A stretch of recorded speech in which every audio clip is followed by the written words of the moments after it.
Hey guys, Foxdrop here with a live game commentary in a new series which I'm doing, which is an Unranked to Diamond series. Now, a lot of these Unranked to Diamond series, specifically on Twitch, I feel like they don't really have the right attitude about them, or they don't really teach the right things. A lot of them seem to be just about stomping lanes, showing off, and that kind of thing. Now, the difference between those and what I really want to do in this Unranked to Diamond series is, in this series, what I want to teach you guys is obviously how to gain elo, but also how to deal with the trolls and the rages that you might have in solo queue, how to be a good teammate, how to learn the specific champions that I might be playing, the specific roles that I will be playing as well, because I'll be doing different stuff. If you have a suggestion, by the way, of what champion or what role you want me to play, then please leave that in the comments. I'll look over them. And obviously, guys, we also want to have some fun while we're going about things. Now, most of these games which I'm going to be played will probably be streamed live, but you know, if you wanna see me play these games live, just follow me on Twitch. That's twitch.tv/Foxdrop. The link to that stream is in the description. Now, for this game specifically, I'm just gonna start off this new series with a Lee Sin game. Now, this is a fresh account. I've leveled him up to 30, and Lee Sin's a great champion. So let's play some Lee Sin. I love playing Lee Sin, and he's a very, very good aggressive early game jungler, and so that's what we're going to be looking for to be doing in this game specifically, is a lot of that early aggression and a lot of those plays to be made as well. So I'm going to start my Q here at level 1 just to get a decent amount of damage off onto this Gromp. I'm going to start this Gromp as well, because this is a good place to start. I'm getting a bot lane leash. I'm going to immediately smite so that I immediately benefit from this Gromp smite passive, which is like a Thorns effect. I'm going to put my potion here too. Going to get a point in my W and move over to these golems here. For my runes of masteries, when I play Lee Sin jungle, I like to run AD reds, armor yellows, magic resist blues, and AD Quints. However, on this account, I don't actually have enough IP to buy a decent rune page. So I don't even have any blue runes, but still, that's what you should be running. And for my masteries, I just like to go 2190. You can go 2109 if you want as well, but really it doesn't matter as long as you've got 21 points in your offense. Notice as well, for the majority of the time, I am making good use of my passive here on Lee Sin as well, which is where you use an ability, attack 2 times, and then tap the ability again, attack 2 times. Basically, you want to get 2 auto attacks off in between each use of your ability in order to get the most of your attack speed bonus, which you'll be getting from your passive. Now that I've done the Gromp and the blue buff, I'm going to walk over to the red buff here and just take this away. I'm just going to kill this really, really simply. Again, making use of my passive here. I'm going to smite this here. Not 100% smite, because ideally you want to use your smite to last hit. But I also want to make sure I'm using my smite in conjunction with the spell vamp from my W, because smite and spell vamp won't work together. Now, because my top laner has ignite and not TP, this mini wave is going to be pushing into the tower here, and no one's going to be benefiting from it because Riven has ignite and not TP. So if I get to this top lane, I can soak all these minions up. But I don't want to push this out here. Like, I can freeze this and it will all work nice and dandy because they've got another mini wave coming in.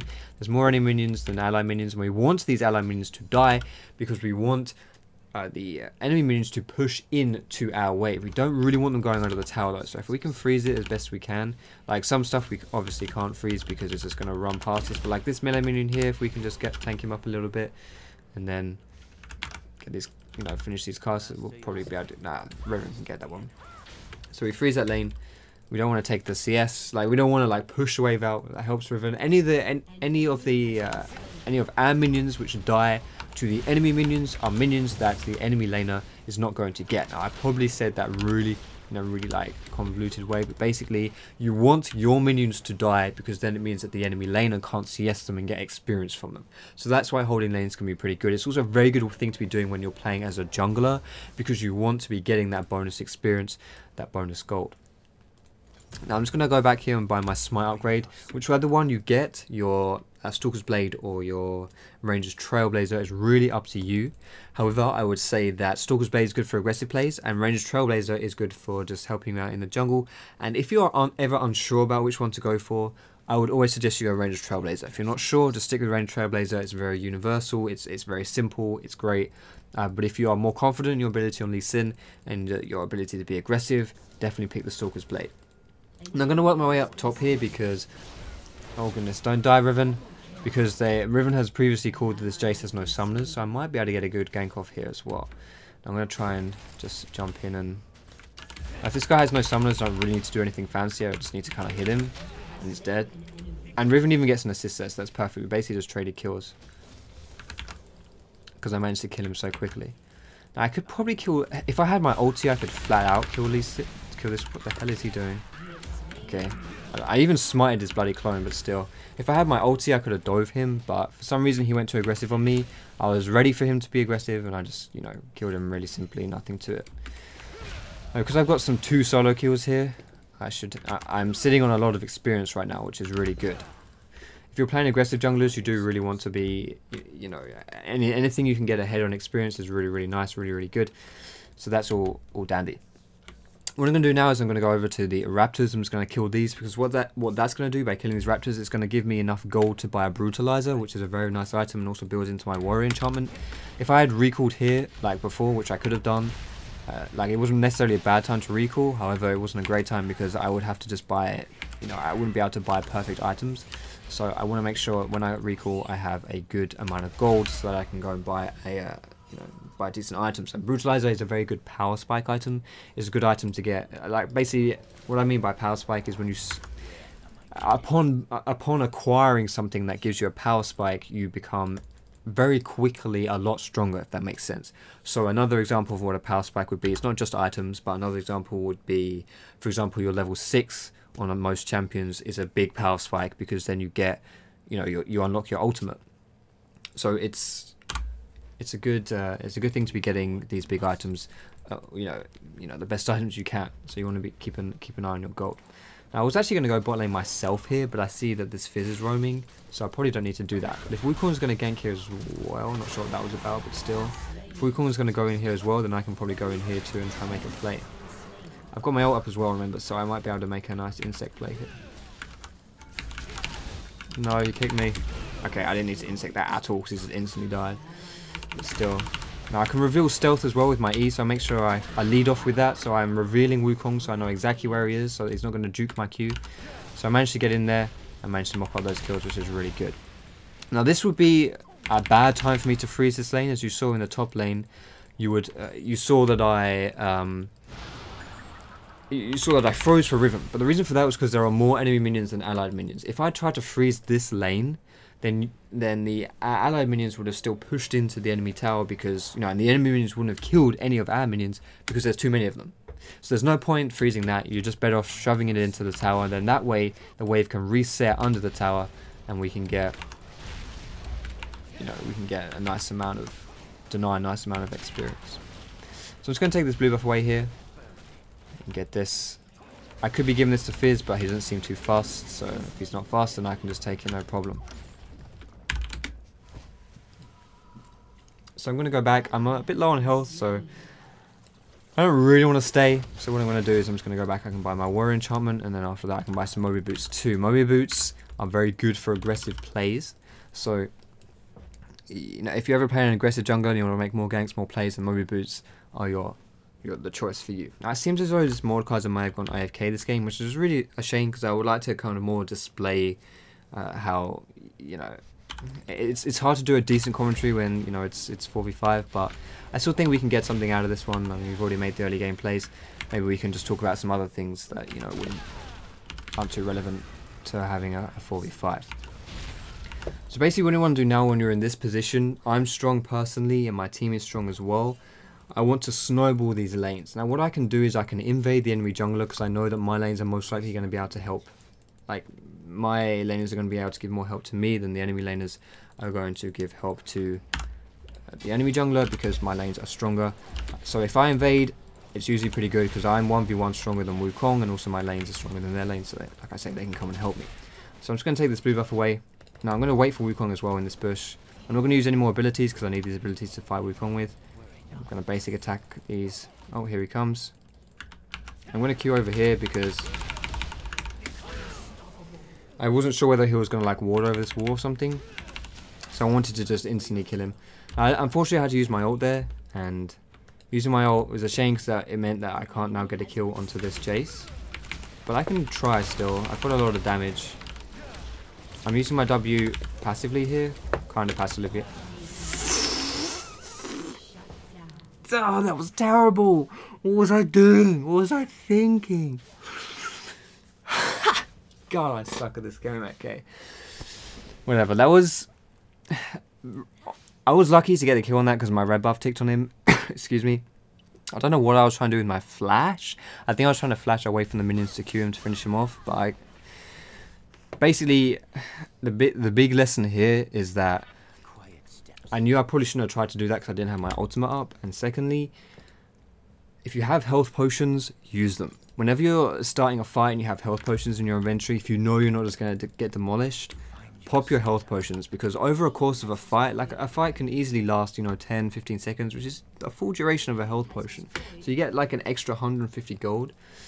So it's really good. You should be popping health potions whenever you start a fight. It's really important for you to do that. And you, as you saw, like if I had popped my health potion then, when I was fighting Jace, I wouldn't have died. I died to like 1 hit. So, you know, and he died to 1 hit as well. So if he had a health potion, if he popped it, he would have survived. Same for both of us. Now I've got my sights on here, so I'm just going to put some more deep aggressive wards down. I see Blitzcrank is in this bush here, so maybe I'll get a sneaky catch onto him. He's definitely in this bush still. Where the hell did he go? Oh, he's here. Blitzcrank, let me love you. This guy's got a lot of damage though. I didn't want to use my ult on that because I want to save that to make some more aggressive plays. Again, you want to be snowballing lanes. Putting these deep wards down is very important when you have a lead, because you want to be able to see the enemy movements. You want to be able to know where they're going so that you can counter them and that you can make more informed decisions when you're making plays. Now, I would like to stay and fight that Vayne, but Mordekaiser's collapsing onto me, so I'm not really going to try anything fancy there. You always want to make sure whenever you're invading into the enemy jungler, if you have the balls to do so, which because I'm stronger than this Wukong, you know, I do have the balls to do so. You always want to make sure you have an escape route planned before you even enter the enemy's jungle. You want to make sure you have your escape route planned. Because if you go into that enemy jungle and you get caught out of position and you don't have an escape route plan, then you're just going to die. And you don't want to do that. Like, you really, really don't want to do that. Obviously, dying is bad. I don't really need to say that to anyone. So whenever you go into the enemy jungle, make sure you have that escape route on hand before you go in. Oh my goodness, and I missed that. Good ult, good ult. I'm going to focus on this Vayne here because Vayne is the biggest threat for my Wukong. Not Wukong, sorry, Kog'Maw. I'm going to Q her here. I think we can win this fight, but I don't. Yeah. There's a Kog'Maw ghost here, which makes it kind of scary, but we also have a ruin, so that makes it a lot easier too. Easy peasy lemon squeezy. Gonna make sure I don't get grabbed by this Blitzcrank here. Good. Easiest way to dodge a Blitzcrank grab is just to run behind the nearest minion you see. You don't need to dodge it, you just need to get to safety. Any kind of like blockable skill shot, see if you find the safety of minions. Minions are your best friends against those. You can never really tell where someone's going to throw their skill shot. It's really hard to dodge it, and sometimes you'll over dodge it, like you'll try to dodge it so much that you end up just like walking back and forth and they'll end up being in melee range of you, and so it makes it, you know, you don't want to do that either, so you just find minions, run to them, and you'll be safe most times. So I'm going to recall here because I'm kind of low on health. Oh my. And if I get caught here, it's going to be a free dragon for the enemy team. So I want to get out of here, I want to be safe. I don't want to give anything over for free, especially when we're doing so well right now. We don't want to be, you know, surrendering any leads, any unnecessary leads by making any sloppy mistakes. So I've gone back and bought another Brutalizer. I've done this because I'm quite ahead in this game and I figure I can get a bit more DPS items, but I am going to go full tank after this because I think against the enemy team they have a lot of AoE damage. And in addition to that, we don't really have another tank on our team. Janna as a support is not a tank, and Riven as a top laner is not a tank as well. So there's no tank on our team, which means that I myself are going to want to go tanky.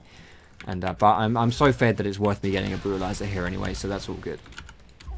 Now, this would be a good time to try and press our leads by doing things like Dragon. This is why I bought this pink ward as well. Also, I'm not sure if I mentioned it before, but whenever you buy a Sightstone, make sure to swap out your Trinket Ward for a Sweeper. That's all just really good because, you know, Sweepers is very useful. You don't really need the Trinket Ward that much because you then have your Sightstone. Let's see if this red buff is up. It's not. Alright. Now this is, if we're going to make a play here, it would be pretty deep, and considering we don't have vision on the bot lane, I don't really want to go that hard right now. Both our buffs are up, so that there's, you know, there's definitely things we could be doing on our side of the map, like taking the buffs for example, but right now this bot lane is pushing really hard and our AD carries for some reason in mid lane. Maybe my team decides they want to group up and do something, but right now we don't really want to be grouping up. I don't think we don't have the strength to dive them, we don't have the pressure to just push the tower down. At least we shouldn't anyway, because they've got a Jace who should be really, really good at clearing our minion waves down, so it makes it very hard for us to push that. And without the minions, like I say, we're not strong enough to flat out dive them. So without, you know, unless they make some really dumb plays, really bad errors, we shouldn't really be able to get too much going down mid. So I'm going to push this side lane out. The benefit of split pushing like this as well is that because I'm so strong, I can 1v1 anyone pretty much right now. So if anyone comes to me, I'll just kill them. And usually this strategy, it's really hard for lower elos especially to deal with. They often don't really know how to deal with the split push. So I can just stand here, I can just beat down on this tower, I can kill this. And we'll see whether they do anything to stop me. But I also want to keep my eyes on the minimap to see where the enemy players are coming from and whether we're going to fight and whether I can help these fights. If I can help these fights, then obviously I want to do that, but it doesn't look like they need me, so whatever. I'll just stick on the tower. Okay.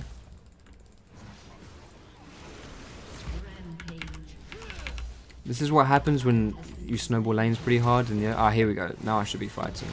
Oh my goodness, Kog'Maw, you're a savior. No. I could have saved Fizz. If I'd kicked that Wukong, I would have saved Fizz, but I didn't really want to use my ultimate in that situation. I kind of wanted to save it. Right now, I value my ultimate quite highly because as a split pushing, as I'm split pushing like I am right now, I kind of need my ulti to finish someone off. But this is good. I can kill this. I can kill this Vayne if she tries to go for me too hard. I can juke this. I can kill this Blitz as well, I think. As long as I don't get grabbed, and as long as I stand in between minions, I'm not going to get grabbed. Nice. So even when you're on low health, I know I'm pretty fed this game, but even when you're on low health, you don't really want to panic. Probably one of the biggest mistakes that happens is when someone's on low health in team fights, or whether they're just, you know, in a situation like that, they'll think, oh god, well, yeah. I'll start with saying what I'm trying to say now. Is they'll be low on health, they'll see an enemy coming, and they'll be like, oh shit, I'm in trouble, I need to get out of here. That's not necessarily true. You don't necessarily need to do that. If you know the limits of your champion, this is another reason why you should play a lot. Like, it's good to specialize champions so you know how good your champion is at certain situations. Then there's no need to necessarily run away, and you can still be beneficial. In a team fight, for example, you can be on 1 health. As long as you don't take 1 damage, you're not going to die. So, in theory, you know, you can stay around and you can contribute to team fights even when you're on extremely low health. Now, of course, even when if you're on like 1 health, then you know you don't need to get sneezed on and you're gonna die. So you still need to be careful.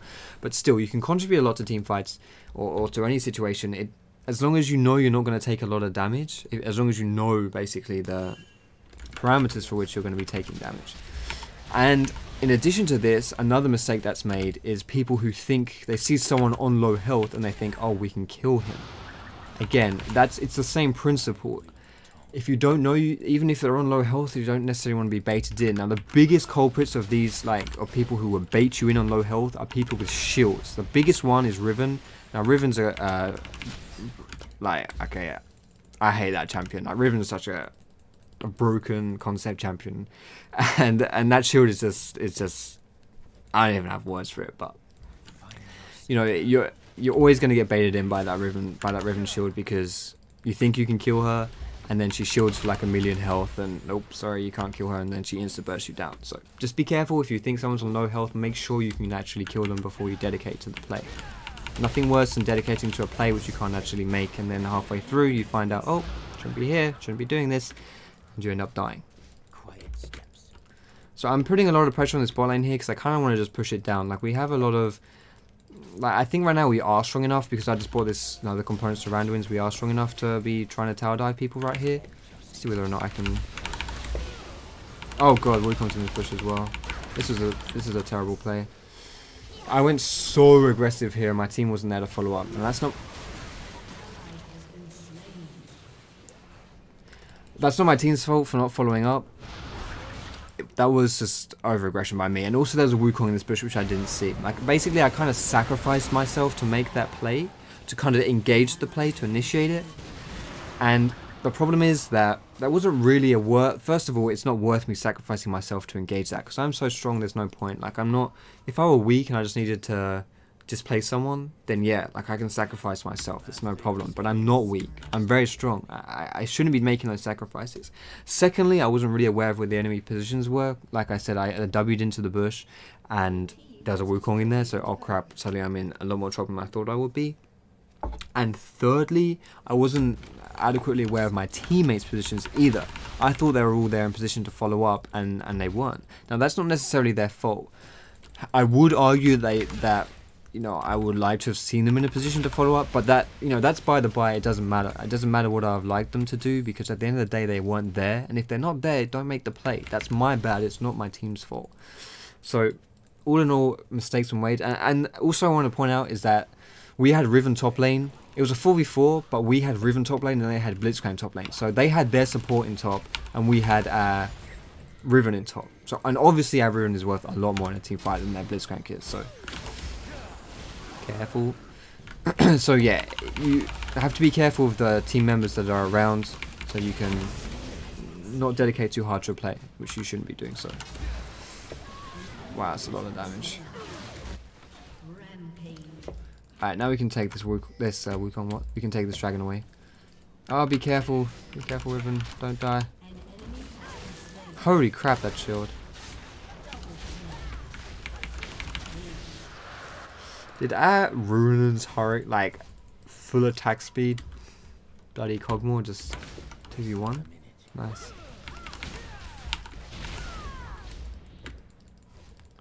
Also, I want to point out, I said at the beginning of the video I want to focus on how to you know, teach you guys how to be better teammates. It's worth mentioning that this Cogmore in Champion Selects was frustrated at Fizz for taking his mid lane. And he said, I'm just going to pick Cogmore on AFK farm till I'm level 18. Now that is not a very positive attitude to have in Champion Select. But when people say things like that, they don't really mean it. They're usually just venting. So it's not worth getting in an argument with someone and being like, oh my god, why you have that such a shitty attitude, what are you doing? You know, it's not, you don't really need to give in to those attitudes, because most of the times they're not really true attitudes. Like I say, it's just people venting. But my team seems to be fighting here, and AD carries top lane, so we need to be kind of careful. I still think we can actually make this play, but they do have a Riven Ghost from Mordekaiser, so we need to be careful of that. I've actually placed a ward down here as well, which is going to be kind of annoying if I want to flank them. So I'm going to stomp that ward. I've only got 2 trinket wards, not trinket wards, sorry, 2 Sightstone wards up, so I need to be careful I don't use too many here. I think they know I'm in this bush. I don't want to use my ultimate here either though, because I want to save this for the fight. Oh, good juke. Looks like I'm going to have to ulti you. Just going to protect my Fizz here. Oh. I wanted him to jump over the wall, but he didn't.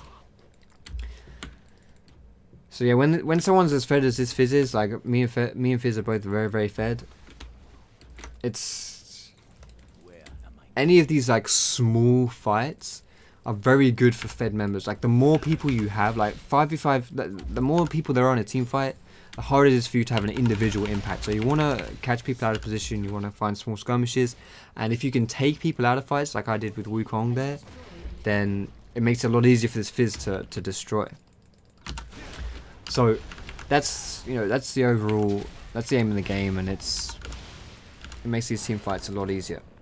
Now, I also want to make note of my CS here. I have 130 CS, and when you compare that to everyone else in the game, that's a lot more than most people. Now this Riven, sorry, has 145, which is a decent amount, although honestly at this point in the game, it's not really that great, but it doesn't matter. Basically, in comparison to the other people, it's a fair amount. But you can see, even as a jungler, I put a lot of emphasis on farm, and that's because farming is very important in order to get you fed. Because getting you farm means getting you gold, and getting you gold means getting you items, and the more items you have, then the easier it is for you to make plays, the easier it is for you to dominate your enemies and to win games. Now, I'm just looking at what I want to buy for the enemy team. They have a lot of physical damage. Jace, Vayne, Wukong. Vayne has a bit of true damage too. Mordekaiser has a bit of AP. So I want to go for armor, but I also want to go for health. So Sunfire Cape would be a good choice here, and it will also give me more damage too, because the AoE, Sunfire Cape burn is pretty good for damage. But I'm still not sold on buying Sunfire Cape at this. I mean, it's not really that late into the game, I suppose, but Sunfire Cape is better. The earlier on the game is, the better Sunfire Cape is, because it does flat damage, and obviously the more like health people have, the less impactful that Sunfire Cape is. Holy crap, this save by Janna. I didn't have to do anything here.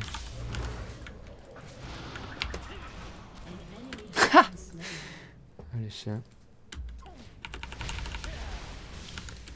So yeah, I'm going to push this wave down here, and right now we should really be looking for plays to end the game. Dragon's not up for another 2 minutes, so we don't need to look to do that play, but Baron is a play we could be making. If we're not pushing down towers directly, we should probably go over to Baron and try and push that down. I'm going to call it now, because I think even if they come to us at Baron, what we can do is we can still fight them at Baron. So we can make a play at Baron. That's all well and good. Oops, that was not the direction I thought the crab was going. We can make a play at Baron, even if they try to come stop us, we can just kill them. Or we can just sit in that bush and die. But it's fine, because we got 3 people here. We don't need anyone else. I'm tanky, I can tank it for my other 2 people to do damage to. That's all fine. Just gonna take this down here. And the enemy team has no idea we're even doing this, which is great. This Fizz probably shouldn't be here anyway, honestly. I'm gonna shield him just in case he dies to some random tentacle hentai shit attack. I'm not even gonna smite this because we don't need to. I don't need to get the last hit on that Baron. There's no threat from the enemy team of stealing it, so I'll leave it. And I'm probably gonna, yeah, I'm gonna recall here. There's no point staying. Dragon's up in 40 seconds. We've already got 2 dragons, so the next dragon's gonna be quite nice for us as well. I'm actually gonna buy a ruby sightstone here because I want the extra charge from the. I want 1 more ward, so I can make more plays. Also gives me a bit more health. But when I have like a full inventory like I do here, it's quite a nice pickup. I think at this stage of the game as well, I could also look to replacing my Moby Boots, because I'm not really running around the map making plays as much as I was in the early game. What I'm doing now is I'm more just focusing more on team fights, which is also why I built tanky. Like if I was just running around making plays, I probably wouldn't need to be tanky. So yeah, but I should make sure that I'm not walking over any wards either, so I just want to sweep some bushes if I end up staying in them.